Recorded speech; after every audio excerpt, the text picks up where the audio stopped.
और बड़ी खबर आ रही है, आपको बता दें कि मशरिक़ वस्ता में बहरान थमने का नाम नहीं ले रहा है। इस बीच ईरान ने एक बार फिर से बहरीन और उर्दुन में ईरान ने ताज़ा हमले किए हैं। जी हां, जॉर्डन और बहरीन में ताज़ा हमले ईरान की तरफ से किए गए हैं, जो बड़ी खबर आ रही है। और आपको बता दें कि इस हमले में अमरीकी जो मफादात हैं, अमरीका की जो तंसीबात हैं, जो उसका इंफ्रास्ट्रक्चर है, उसे एक बार फिर से टारगेट किया गया है। तो मशरिक़ वस्ता एक बार फिर जंग के दहाने पर खड़ा है। ईरान और अमेरिका के दरमियान बढ़ती हुई कशीदगी अब सिर्फ बराह रास्त धमकियों तक महदूद नहीं रही, बल्कि मैदान जंग में एक नई हिकमत अमली अब सामने आ रही है। ईरान अब इजराइल पर मुसलसल हमलों के साथ साथ ईरानी फौजी अड्डों को भी निशाना बना रहा है। उन अमरीकी फौजी अड्डों को भी निशाना बना रहा है ईरान, जो पूरे खित्ते में वॉशिंगटन की अस्करी ताकत की रीढ़ की हड्डी समझे जाते हैं, जो बहुत इंपॉर्टेंट है दरअसल पेंटागन और वॉशिंगटन के लिए। हालिया दिनों में बहरीन और उर्दन में मौजूद अमरीकी फौजी तंसीबात पर होने वाले हमलों ने न सिर्फ अमरीका बल्कि उसके इत्तेहादी ममालिक को भी तशवीश में मुब्तला कर दिया है। परेशान है अमरीका। डोनाल्ड ट्रंप अब परेशानी के शिकार हो गए हैं। सवाल यह है कि आखिर इन अड्डों की अहमियत क्या है? आखिर इस तरह के हमले ईरान इन्हीं कुछ ममालिक पर क्यों कर रहा है? सवाल यह भी उठ रहा है कि ईरान इन ममालिक को क्यों टारगेट कर रहा है?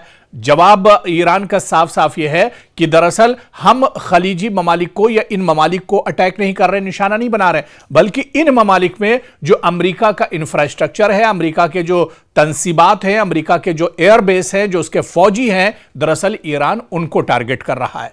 ईरान ने साफ कर दिया है कि वो आखिर इन ममालिक को निशाना मशरिक़ वस्ता में क्यों बना रहा है।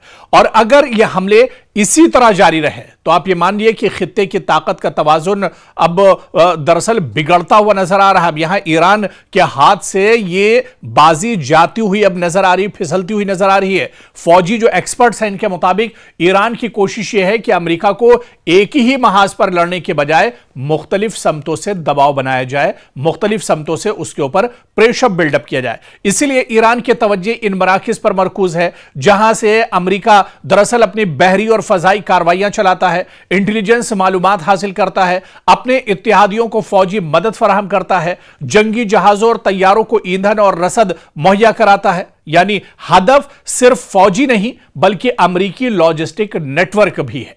और आप देखिए कि बहरीन दरअसल बहुत इंपॉर्टेंट है अमेरिका के लिए। बहरीन में अमेरिका ने बहुत इन्वेस्ट करके रखा है। अमेरिका के बड़े बड़े यहां पर शॉपिंग मॉल्स, अमेरिका का जो एयरबेस है, उसका हवाई अड्डा है, उसके कई हजार फौजी यहां पर मौजूद हैं।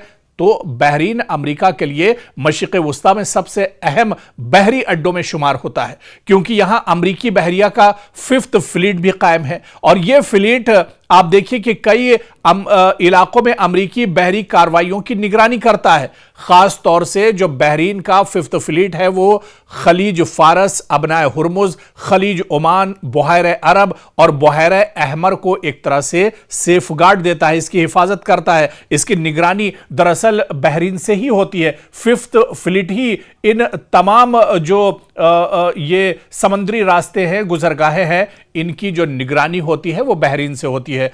इसी बेड़े के जरिए अमेरिका ईरान के बहरी सरगर्मियों पर नजर रखता है और इजराइल समेत अपने इत्तेहादियों को समुद्री तहफ्फुज़ भी फराहम करता है। इसी वजह से बहरीन पर ईरान के हमला करने की एक बहुत बड़ी स्ट्रेटेजी है। रिपोर्ट्स के मुताबिक ईरान या उसके हिमायत याफ्ता अनासिर ने बहरीन में अमरीकी फौजी तंसीबात को निशाना बनाने की कोशिश की, जिसका मकसद अमरीकी कमांड एंड कंट्रोल सिस्टम पर दरअसल दबाव डालना था।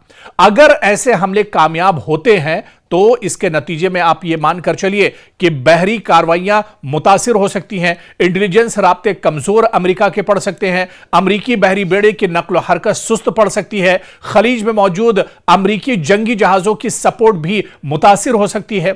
और फिर इसके बाद अगर बात तो उर्दन यानी उर्दन की जाए, जॉर्डन की जाए, यह भी बहुत इंपॉर्टेंट है। यह भी अमेरिका का एक बहुत अहम अड्डा एक तरह से माना जाता है। उर्दन बज़ाहिर जंग का मैदान नजर नहीं आता, लेकिन फौजी एतबार से यह अमेरिका के लिए मशरिक़ वस्ता में या खलीजी ममालिक में इंतहाई अहम मुल्क है अमेरिका के लिए। उर्दन में मौजूद टावर 22, आपने नाम सुना होगा, जब से जंग छिड़ी है टावर 22 का नाम भी सामने आ रहा है। उर्दन में मौजूद अमरीकी टावर 22 अमरीकी फौज का एक बहुत अहम अड्डा है, जहां से सीरिया यानी शाम, इराक और उर्दन की सरहदी पट्टी के करीब वाक़ है और यह अड्डा कई अहम जिम्मेदारियां अंजाम देता है। शाम और इराक में अमरीकी कार्रवाइयों की निगरानी करता है, यानी फजाई निगरानी, air surveillance, intelligence operations, drone missions और इजराइल के दिफाई निजाम की भी यह पूरी तरह से मदद करता है। रिपोर्ट्स के मुताबिक अब ईरान दरअसल इसी टावर 22 पर अटैक कर रहा है और इस पर एक तरह से टारगेट इसे ईरान ने बनाया हुआ है। हालिया हमलों में इस अड्डे के बाद लॉजिस्टिक मराकज और निगरानी के निजाम को नुकसान ईरान ने पहुंचाया है, जबकि मुताद्दद अमरीकी एहलकार जख्मी होने की इत्तलात भी सामने आई हैं। अगरचे नुकसान की मुकम्मल और आजादाना तस्दीक एक तरह से नहीं हुई है, अमेरिका, जैसे कि हम आपको पहले भी बता चुके हैं कि अमेरिका दरअसल इन्हें छुपाने की पूरी कोशिश करता है।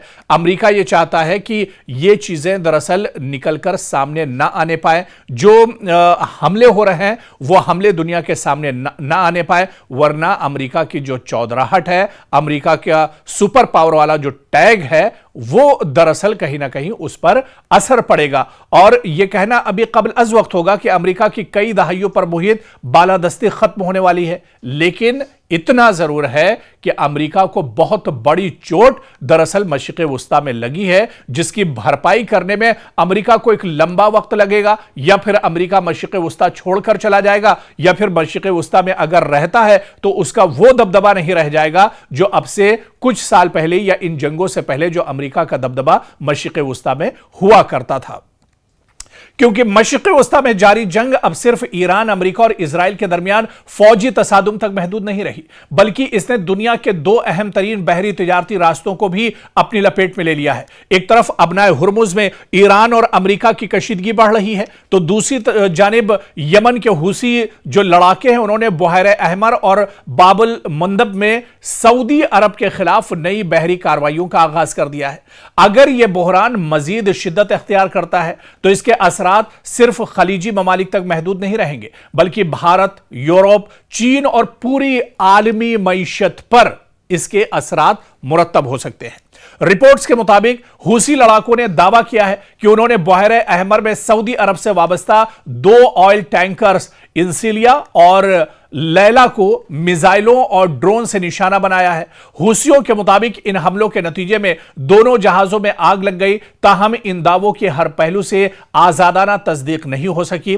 दस्तयाब इत्तलात के मुताबिक सऊदी हुक्काम ने सिर्फ एक जहाज पर हमले और इसमें आग लगने की तस्दीक की है, यानी सऊदी अरब इस बात की तस्दीक करता है कि हमला तो हुआ है, जबकि जो हुसी लड़ाके हैं, हुसी मुजाहिदीन का कहना है कि अमेरिका और उसके इत्तेहादियों के 2 ऑयल टैंकर्स को निशाना बनाया है, जबकि सऊदी अरब का कहना है कि यह हमला हुआ है जिसमें एक ऑयल टैंकर दरअसल तबाह बर्बाद हो गया, उसमें आग लग गई।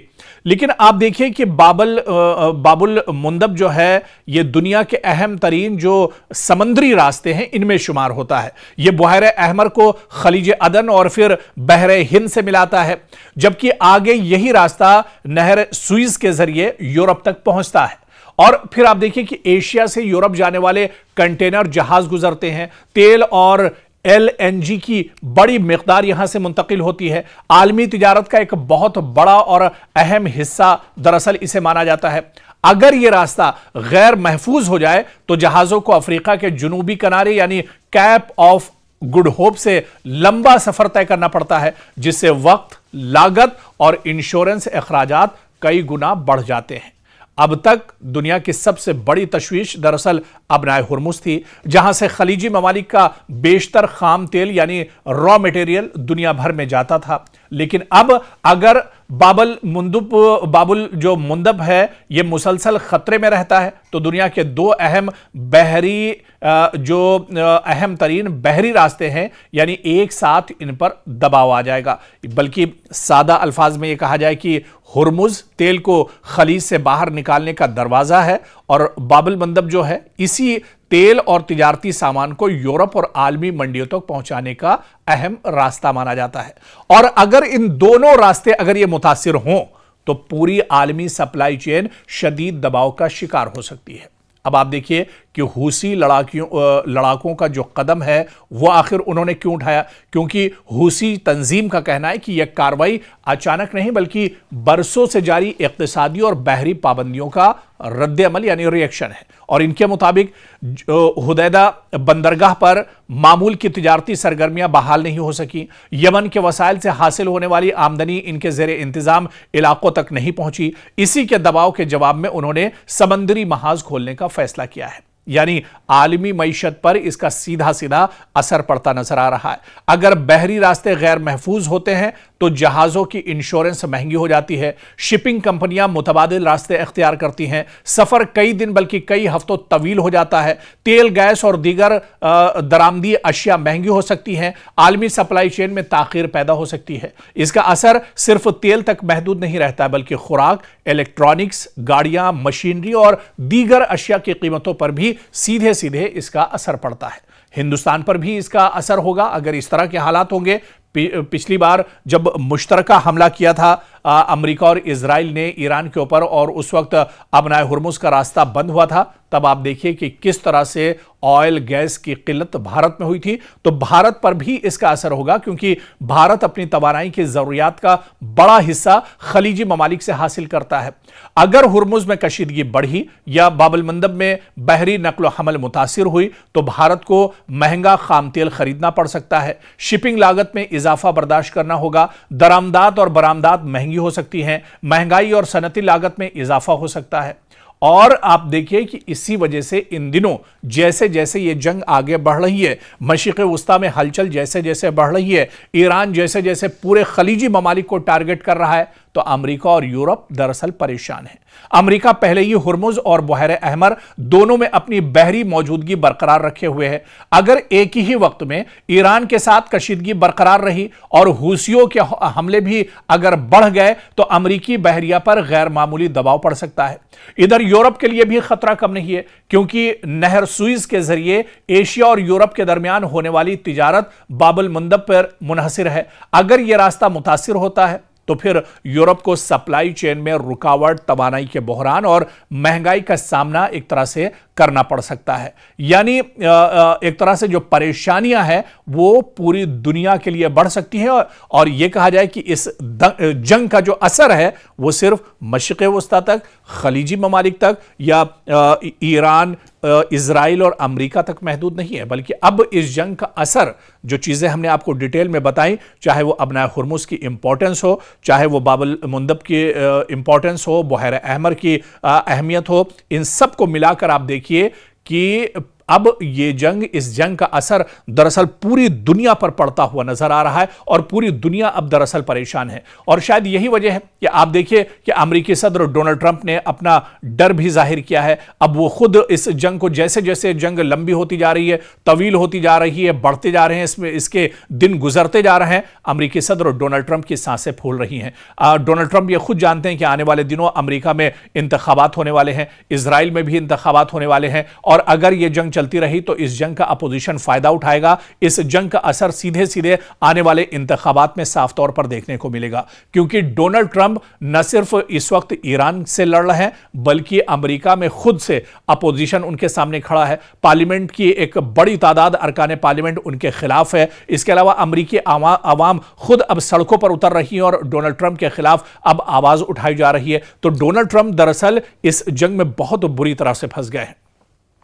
और इस जंग की जो सबसे दिलचस्प बात है, जो पहलू है, वो दरअसल यह है कि इस जंग से अमेरिका का कोई लेना देना नहीं था। यह मशरिक़ वुस्ता में यह जंग दरअसल इजराइल ने अपने से शुरुआत की थी, ईरान पर अचानक हमला किया था और उसमें इजराइल ने अमेरिका से मदद मांगी थी। लेकिन अब यही जंग सीधे सीधे ईरान के सर पर पड़ गई है। इसी वजह से आप देखिए कि कई बार नेतन्याहू को डोनाल्ड ट्रंप दरअसल फटकार लगा चुके हैं, कई बार उन पर नाराज हो चुके हैं, लेकिन क्योंकि अब कुर्बत इतनी ज्यादा है या ये दोनों मुल्क दरअसल ईरान से इनकी दुश्मनी है, तो दरअसल दोनों की मजबूरी एक दूसरे के साथ रहना है, एक दूसरे का साथ देना है। ऐसे में डोनाल्ड ट्रंप और नेतन्याहू, या यूं कहें कि इजराइल और अमेरिका एक साथ ईरान के साथ लड़ रहे हैं। नहीं तो जो हालात अब बने हैं, जिस तरह से अमेरिका इस जंग में फंसा हुआ है, इसके लिए अमेरिका दरअसल दब दबे ही अल्फाज में सही, लेकिन इजराइल को जिम्मेदार एक तरह से ठहरा रहा है।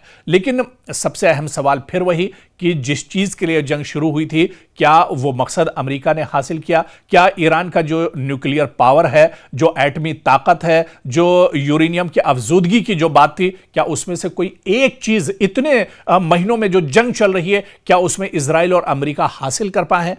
बस ये कि जो मासूम है उनका कत्लेआम हो रहा है, जो इंफ्रास्ट्रक्चर है आम लोगों के जो काम आता है ईरान के अंदर, उस पर लगातार हमले किए जा रहे हैं। आप देखिए कि मदरसे, स्कूल, मसाजिद और दरगाहों को नुकसान पहुंचाया जा रहा है, उन्हें टारगेट किया जा रहा है, स्कूली बच्चों का कत्लेआम किया जा रहा है, बमबारी हो रही है, इंसानियत का ये कह लीजिए कि कत्लेआम किया जा रहा है। तो ऐसे में एक तरफ ये कहा जाए कि जिस मकसद के लिए जंग शुरू हुई थी, उस मकसद को लेकर 1% कामयाबी दरअसल अमेरिका और इजराइल को नहीं मिली है। या डोनाल्ड ट्रंप का जो पहले नारा था कि ईरान को खत्म कर देंगे और ईरान का जो न्यूक्लियर प्लान जो उसका है, जो उसका जो सबसे बड़ा प्रोजेक्ट है जिसके लिए जंग शुरू हुई है, उसे एक तरह से तबाह बर्बाद कर देंगे और दुनिया एक तरह से सेफ हो जाएगी। लेकिन इतनी दिनों के जंग के बाद आज भी अमेरिका के हाथ खाली हैं। डोनाल्ड ट्रंप आज भी